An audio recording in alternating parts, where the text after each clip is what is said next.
Selamat datang di channel saya Serangga Gatal. Jangan lupa di subrek, like and share. Mimin doakan semoga kita sehat semua. Oke, kita mulai. Ada serigala di depan dan harimau di belakang. Dilema. Namun, di mata Hades, apa yang disebut harimau dan serigala ini dapat mengancam kehidupan Kaisar Rana Xuanyu lainnya di dunia. Tapi di depan Su Yi, tidak ada bedanya dengan pasta kertas. Akibatnya, dia menjadi semakin tenang, dan ketika matanya melihat ke sekeliling tiga pria kuat dari Sekte Galaksi, rasanya seperti melihat tiga orang mati. Penampilan itu membuat ketiga pria berjubah ungu sangat tidak nyaman. Mereka saling berpandangan dan menembak secara langsung. Boom! Pria berjubah ungu di depan mengeluarkan tombak perang perak, dan sosok itu bergegas ke arahnya. Tombak perang perak memotong langit dan memicu bintang terang yang menyala.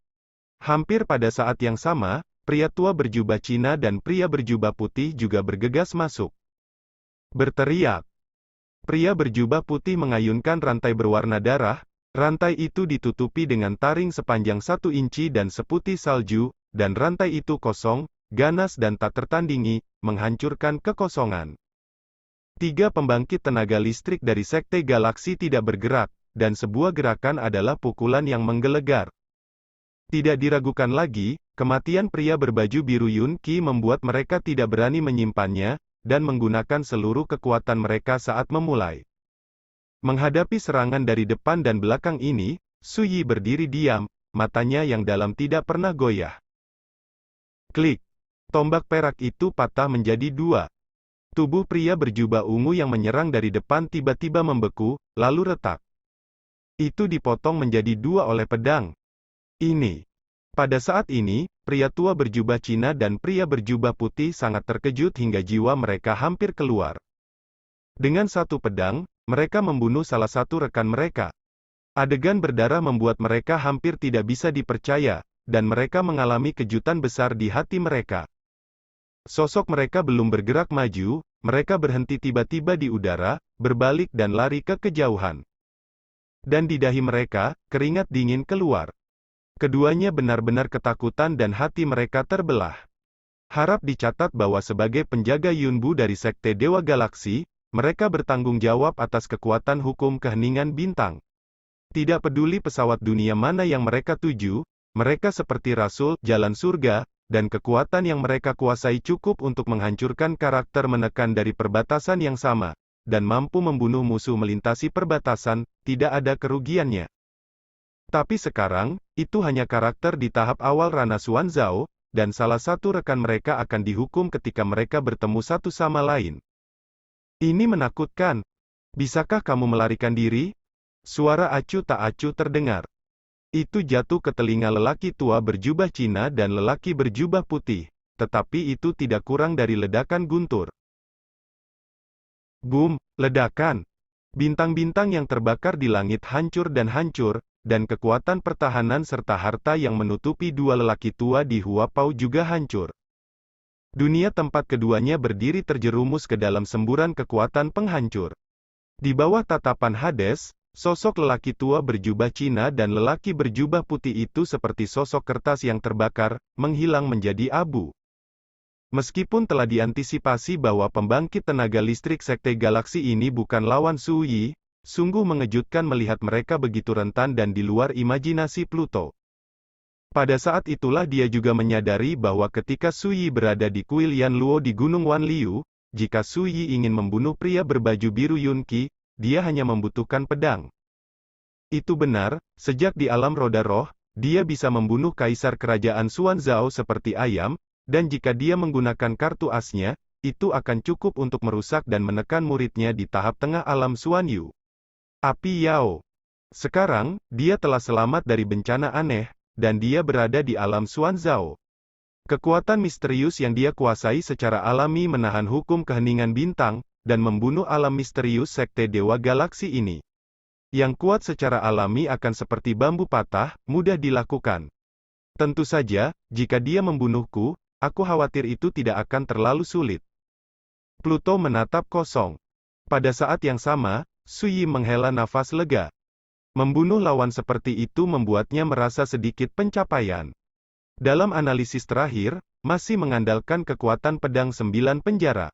Namun, yang berbeda dari masa lalu adalah sejak melewati bencana aneh itu dan melangkah ke alam Xuanzao, Su Yi jelas merasa bahwa ketika dia menggunakan kekuatan pedang 9 penjara, dia bukan lagi seperti sebelumnya, itu akan mengkonsumsi Taoisme dalam jumlah besar.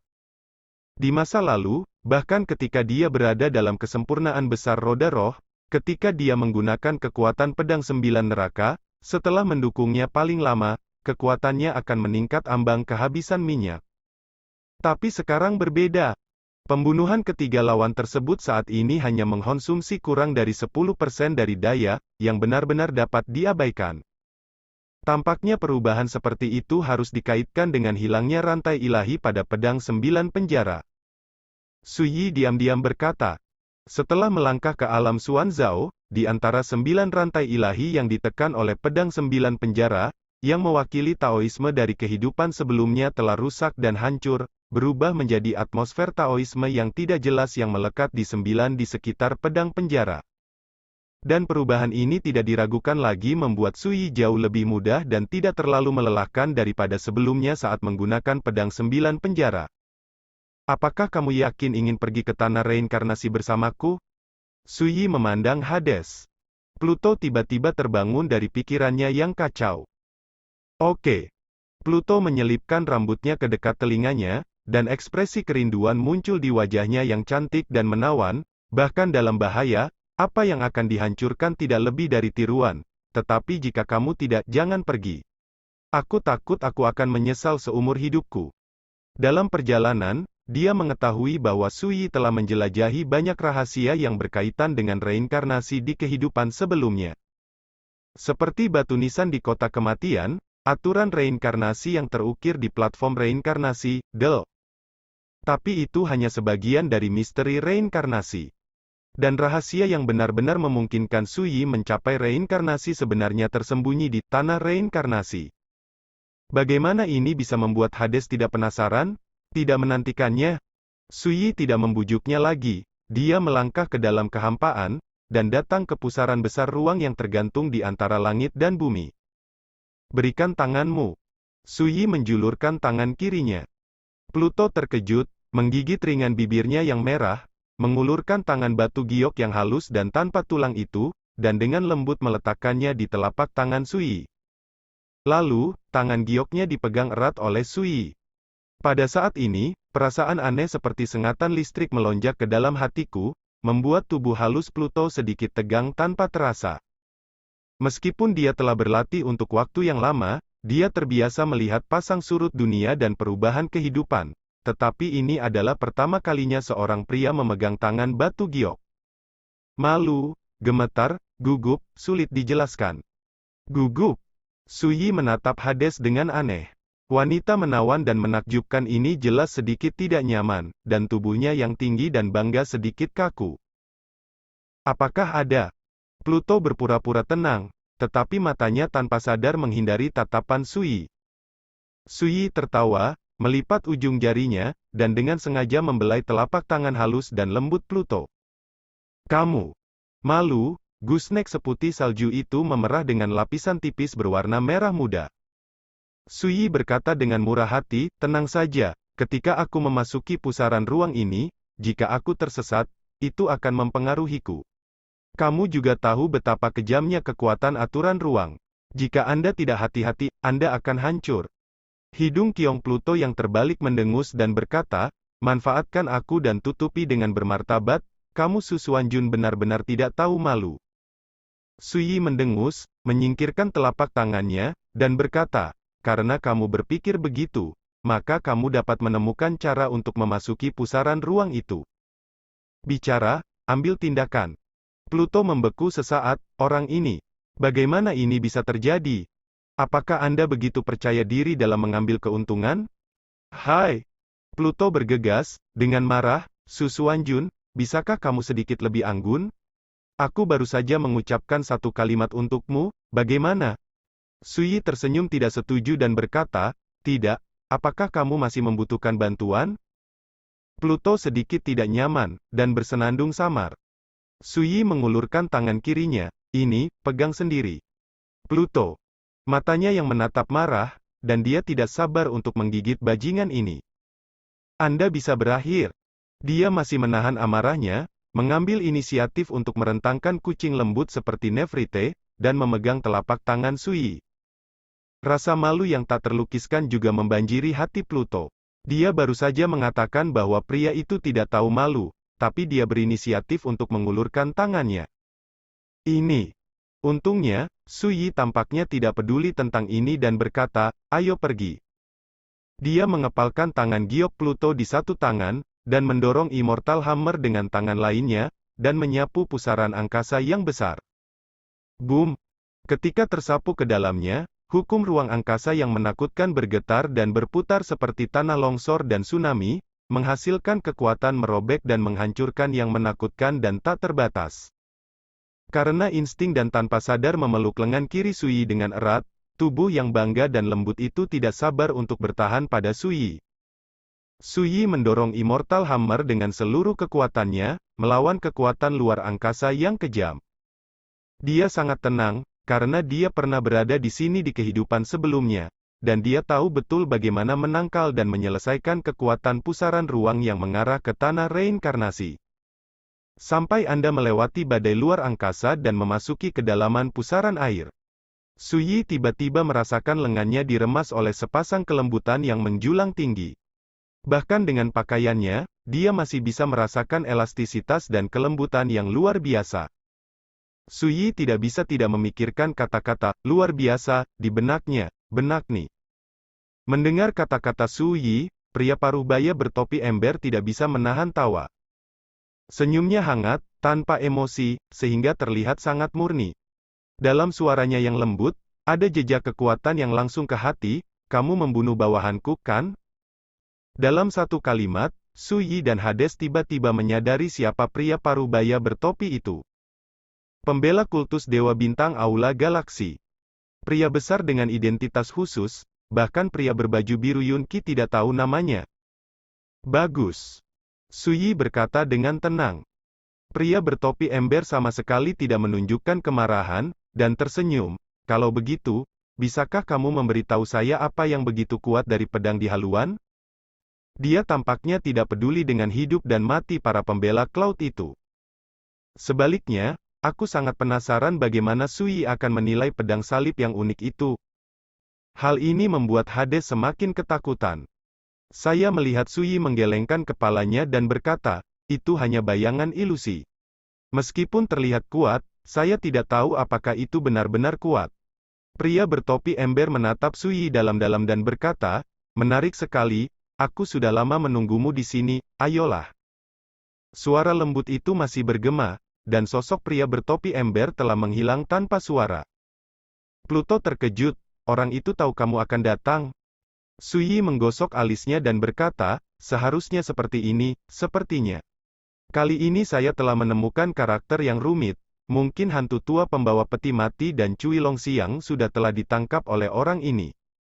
Pluto Yurong berfluktuasi untuk sementara waktu, dan berkata, jika ini masalahnya akan besar. Saya ragu orang dari sekte galaksi ini juga mengincar misteri reinkarnasi. Sui mengangguk dan berkata, tidak peduli apa tujuannya, karena dia telah menungguku untuk datang ke sini, itu membuktikan bahwa apa yang dia rencanakan belum berhasil, dan aku pasti memiliki sesuatu di dalamnya. Apa yang dia butuhkan, itu sudah cukup. Mari kita lihat apa yang sebenarnya bisa dilakukan orang ini. Berbicara, Sui berjalan maju. Pluto mengikuti. Awalnya, dia berpikir bahwa Sui akan sangat khawatir tentang ini, tetapi dia menemukan bahwa di sepanjang jalan, Sui setenang sebelumnya, napasnya terlepas dan tenang, seperti langit jatuh, dan dia tidak akan mengerutkan kening. Segera, suara air pasang yang bergejolak datang dari kejauhan, dan di kejauhan antara langit dan bumi, sinar cahaya padat, dan atmosfer suci meresap. Anda masih bisa samar-samar melihat bayangan pohon yang menjulang tinggi, menghubungkan langit dengan tanah. Anehnya, setengah dari pohon besar ini penuh vitalitas, hijau dan hijau, cabang dan daunnya tidak rata dan lebat, seperti awan hijau berkabut. Separuh lainnya layu dan layu, tanpa vitalitas, dan cabang-cabang yang gundul bahkan tidak memiliki daun. Saat pertama kali melihat pohon ini, Hades tiba-tiba teringat sebuah rumor. Ada desas-desus bahwa di tempat asal reinkarnasi, ada pohon suci yang unik, setengahnya adalah yang melambangkan kehidupan dan awal baru, dan setengah lainnya adalah yin, melambangkan kematian dan akhir. Ini adalah pohon suci reinkarnasi. Dikatakan bahwa akar pohon suci ini dapat dikaitkan dengan reinkarnasi, cabangnya dapat menembus dunia bawah dan dunia yang, dan daun yang tumbuh di atasnya tercetak dengan rahasia yang terkait dengan reinkarnasi. Ada juga rumor bahwa artefak tertinggi dari dunia bawah, rekor dunia bawah, adalah terbuat dari sepotong jantung pohon suci samsara. Bahkan ada desas-desus bahwa bahkan Liu Daopan, yang bertanggung jawab atas divisi 6 Dao dan Hakim Pena, yang bertanggung jawab atas divisi penghakiman terkait erat dengan samsara Senmu. Tentu saja, ini hanya rumor. Satu-satunya hal yang dapat dipastikan Pluto adalah bahwa pohon suci yang dapat menopang langit di depannya pastilah pohon suci reinkarnasi. Segera, mata Pluto menyusut. Anda dapat melihat akar yang lebat di bagian bawah pohon suci samsara, yang sebagian besar telah patah dan tersebar di sana seperti bebatuan yang lebat dan berserakan. Bukankah reinkarnasi Senmu ini mengalami pukulan berat, sehingga kekuatan sumbernya benar-benar hilang? Pluto diam-diam terkejut. Suyi hanya melihat kayu suci reinkarnasi sejenak, lalu melihat lebih jauh. Ada sebuah danau di sana, dan danau itu akan segera mengering. Sebuah kapal harta karun hitam mengapung sendirian di tengah danau. Ada 6 dojo di sekitar danau, tetapi semuanya telah rusak dan runtuh menjadi reruntuhan. Pada saat ini, sesosok berdiri sendirian di reruntuhan dojo, memandangi patung dewa yang telah jatuh ke tanah. Sosok ini mengenakan jubah kain, sepatu, dan topi. Itu adalah pria bertopi yang saya lihat sebelumnya. Dikatakan bahwa dari zaman kuno hingga sekarang, hanya satu orang yang telah membangkitkan kekuatan keteraturan dalam reinkarnasi, sehingga membuka jalan reinkarnasi yang telah lama terputus dari keabadian. Seolah-olah menyadari kedatangan Suyi, pria bertopi ember membuka mulutnya dengan suara lembut seperti anggur. Dia tidak menoleh ke belakang, dia menatap patung yang runtuh. Kolam reinkarnasi. Baru Pluto menyadari bahwa danau yang akan mengering adalah kolam reinkarnasi yang dikabarkan dibangun atas perintah reinkarnasi. Dikatakan bahwa dahulu kala, 6 daosi dari dunia bawah menguasai sebagian dari kekuatan milik kolam reinkarnasi, dan dapat dengan mudah menempatkan para tahanan yang diadili oleh divisi penghakiman ke dalam reinkarnasi, dan mereka tidak akan pernah hidup selamanya. Tentu saja, ini juga dapat membantu orang mencapai reinkarnasi. Namun, sejak zaman kuno, dengan kehancuran dunia bawah, segala sesuatu tentang kolam reinkarnasi telah lama menjadi rumor halus. Sepertinya kamu sudah tahu identitasku. Suyi melangkah maju dan melihat kapal harta karun hitam di tengah danau. Apa yang muncul di puncak gunung Hui Hui sebelumnya adalah hantu kapal ini. Saat ini, ketika saya mendekati Suyi, saya menemukan bahwa kapal ini sangat ajaib. Perlu dicatat bahwa meskipun danau ini akan mengering, air di dalamnya berasal dari aturan tenggelam, yang merupakan urutan reinkarnasi. Jangan bicara tentang kaisar biasa, mereka adalah karakter di alam ekstrim kaisar. Selama mereka terkontaminasi oleh kekuatan aturan tenggelam, mereka akan ditekan di danau, tubuh Tao akan meledak, dan jiwa akan tenggelam selamanya. Pada saat ini, kapal harta karun hitam itu mengambang dan tenggelam di air danau. Bisa dibayangkan betapa menakjubkannya kapal ini. Kecuali hantu tua peti mati, hanya satu orang yang bisa memasuki tempat ini. Omong-omong, pria bertopi ember itu menoleh sedikit. Matanya sejernih bayi menatap Suyi. Itu kamu Susuan Jun. Kata-katanya lembut dan lembut, seperti angin musim semi, seperti teman lama mengobrol, membuat orang tidak merasa tidak nyaman. Tapi hati Pluto sangat tegang. Lainnya, Suyi mendengus. Dia mengabaikan pria bertopi ember dan melihat haluan perahu. Ada pedang salib yang disisipkan di sana. Tapi itu bukan ilusi. Suyi sekilas melihat bahwa bagian tengah salib yang dibentuk oleh gagang dan bilahnya diukir dengan dua tulisan tangan sederhana. Dunia. Tulisan tangan kedua karakter ini terlalu biasa, dan tidak ada pesona yang unik. Seperti yang biasa Anda lihat di dunia. Tetapi ketika Sui melihat pedang ini, dia merasakan jejak emosi yang tak terlukiskan di dalam hatinya. Kesepian, kecewa, terkubur dalam lumpur, kukirim kesepian penuh salju di dunia. Ini. Hati Sui sedikit bergetar, dan trans yang langka muncul di kedalaman matanya yang dalam. Ini hanya pedang, tetapi dalam keheningan, itu membawa rasa kesepian ke suasana hatiku. Ini luar biasa. Sekarang, apa pendapatmu tentang pedang ini? Pria bertopi ember bertanya sambil tersenyum. Dia meletakkan tangannya di punggungnya, suaranya seperti lonceng pagi dan genderang senja, dan suaranya yang lembut bergema di sekitar, membuat orang merasakan pesona yang tak terlihat, seperti peri seperti dewa, terlepas dari dunia. Pedang ini bukan milikmu. Sui berkata terus terang, dan di bawah penindasan pedang inilah kekuatan asli kapal harta karun hitam dipenjarakan. Pria bertopi ember tercengang, dan matanya menjadi halus. Dia menatap pemuda berjubah muda yang berdiri di tepi kolam reinkarnasi, merasakan ketenangan dan ketenangan yang memancar dari pemuda itu, dan wajahnya menjadi sedikit rumit. Harus kuakui, kau benar-benar terlihat seperti teman lama yang kukenal. Pria bertopi ember menghela nafas dengan emosi, matanya dipenuhi dengan perubahan hidup, seolah-olah dia sedang mengenang, namun, Anda tidak memiliki kesombongan dia yang dapat mengejutkan usia dan menatap bintang. Dia berhenti sejenak, dan dia bergumam seolah merasa sentimental, orang itu pernah berkata, bahkan jika ada makhluk abadi di langit, ketika mereka melihatku, mereka harus mengangkat alisnya. Jika tidak, aku akan membunuh makhluk abadi di dunia. Omong-omong, pria bertopi ember itu penuh emosi. Sui mengangkat alisnya, teman lamamu gila. Pria bertopi ember tertawa terbahak-bahak gila, tidak sama sekali, itu karena kamu tidak tahu seberapa kuat dia.